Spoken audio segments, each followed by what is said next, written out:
बच्चों जब आप पढ़ाई कर रहे होते हैं तो बहुत से डाउट आते हैं, तो टेंशन किस बात की। आपके लिए है ना डाउटनेट ऐप। सिंपल सा आपको अपने डाउट का फोटो क्लिक करना है, क्रॉप करना है और भेज देना है। आपको मिलेगा तुरंत वीडियो सोल्यूशन, वो भी एकदम फ्री में।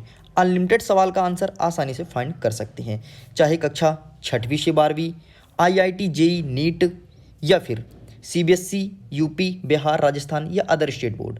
सब्जेक्ट में कोई भी हो, फिजिक्स, केमिस्ट्री, मैथ्स, बायोलॉजी या साइंस, आपको मिलेगा तुरंत वीडियो सोल्यूशन डाउटनेट ऐप पर। इसके अलावा आप कक्षा 9 से 12वीं IIT जेई नीट के लिए ऑनलाइन क्लासेस भी ज्वाइन कर सकते हैं और आसानी से अपने स्टेट के टॉपर बन सकते हैं।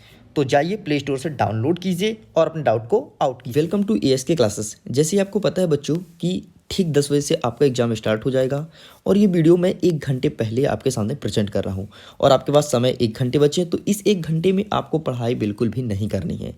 कुछ महत्वपूर्ण बातों को ध्यान देना है ताकि आपका एग्ज़ाम बेहतर जाए और यकीन मानो अगर ASK क्लासेस को फॉलो कर रहे हो तो बेहतर ही जाने वाला है। एक चीज़ आपको बता देता हूँ बच्चों कि आप वाकई में मानता हूँ कि आपके अंदर नर्वसनेस होगी, बहुत ज़्यादा उदास होंगे कि सर क्या होगा, पहला पेपर है, लॉकडाउन, पढ़ाई नहीं, हर एक चीज़ बंद था। कोई दिक्कत नहीं, बस जिन जिन बिंदु को मैं बोल रहा हूँ उनको ध्यान में रखना और ये ध्यान में रखना कि ASK क्लासेस में कैसे ट्रिक बताए गए हैं, कैसे पढ़ाए गए हैं, पेपर बेहतर जाएगा। देखो पहला नंबर कह रहा है कि कॉपी अच्छा लिखना है। कॉपी का जो लिखावट होना चाहिए वो बहुत ही प्यारा और अट्रैक्टिव होना चाहिए। गंदे राइटिंग में लिख करके बिल्कुल भी मत आइएगा।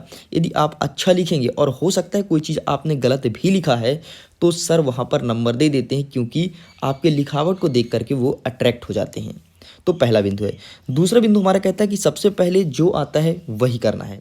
इसका मतलब ये है कि जो आप रट करके गए हैं, समझ करके गए हैं, घर से याद करके गए हैं, सबसे पहले उसी क्वेश्चन को अटेम्प्ट करने हैं। फालतू क्वेश्चंस पर दिमाग नहीं लगाना है।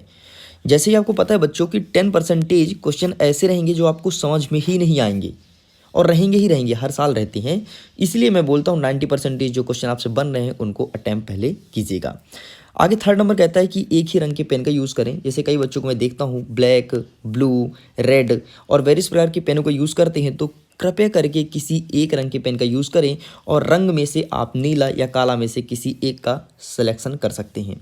चौथा नंबर कहता है अब पढ़ाई बंद। वही मैंने ऊपर बताया कि अब पढ़ाई करने का समय बिल्कुल भी नहीं बचा है, केवल और केवल रिवीजन कीजिए। और रिवीजन आपको पता है किसका करना है। एक नज़र में नोट्स, पैसेज तो वैसे वो तो कहीं से ही पूछ लेगा, लेकिन पैसेज का वीडियो मैं बना दिया हूँ, देख लीजिएगा, वहीं से पैसेज आना है, ठीक है।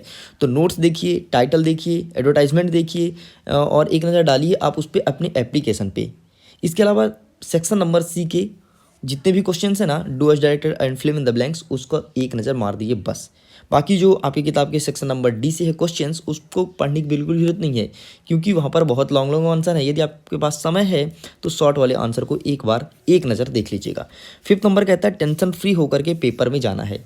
देखो जो आपके अंदर टेंशन भरा है कि सर अब क्या होगा, पहला पेपर है, टेंशन मतलब पेपर बहुत ही ईजी आने वाला है। जी हाँ, पेपर बहुत ही ईजी आने वाला है, क्योंकि शिक्षा मंत्री ने खुद कहा है कि लॉकडाउन लगा था, बच्चों की स्थिति पता है कैसी है, इसलिए पेपर ईजी आने वाला है। उसके जो पैसेज रहेंगे, नोट्स रहेंगे, देखना बहुत ही सरल लिखे रहेंगे, एकदम ईजी लैंग्वेज में, आसानी से आप उसका आंसर फाइंड कर पाओगे, ठीक है। तो टेंशन मत लेना, पेपर बहुत ही ईजी आ रहा है। जाना एग्जाम हॉल में बैठना, फिर पेपर देखना, बाकी बहुत ईजी है।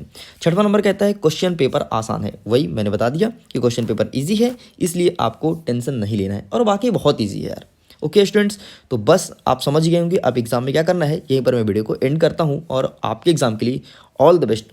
पेपर दे करके आइएगा तो मेरे से ज़रूर बातें कीजिएगा, क्योंकि मैं आपका इंतज़ार करता रहूँगा।